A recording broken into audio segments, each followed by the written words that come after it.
আমরা দুই দেবাদেবী দুজনেই গাছপ্রেমিক।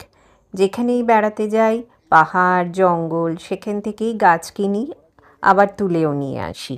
ঠিক সেরকম 2 বছর আগে ঝাড়গ্রামে বেড়াতে গিয়ে দেখি জঙ্গলে আম গাছের ওপর অর্কিড ঝুলে আছে আর তাতে সুন্দর ফুল ফুটেছে। তাই দেখে আমি বায়না করি ওকে নিয়ে যাবই বাড়িতে। তখন আমার বরমহাশয় আর আমার এক ভাসু দুজন মিলে অনেক চেষ্টা করে সেই অর্কিড পেড়ে আনে গাছ থেকে। প্রথমে তো তাকে নিয়ে এসে ব্যালকনিতে অনেক যত্ন করে রেখেছিলাম, কিন্তু তাতে ফুল আর ফোটে না। তারপর বাগানে নিয়ে এসে একটা বড় গাছের ওপর ঝুলিয়ে দিলাম। গত বছরও সুন্দর ফুল ফুটেছিল, এবছরও দেখো সুন্দর ফুল ফুটেছে। ছোটবেলায় বায়োলজিতে পড়েছিলাম এগুলোকে বলে এপিফাইট।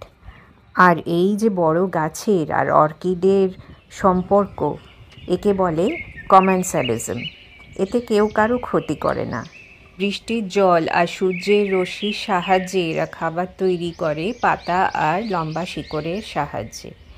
খুব সম্ভবত এগুলো হচ্ছে ভ্যান্ডা প্রজাতির অর্কিড। চন্দননগরের আমবাগান থেকেও আরেক ধরনের অর্কিড এনেছিলাম আমরা। ওগুলোতেও খুব সুন্দর ফুল হয়, কিন্তু মার্চ আর এপ্রিল মাসে। যখন হবে তখন আবার দেখাবো তোমাদের।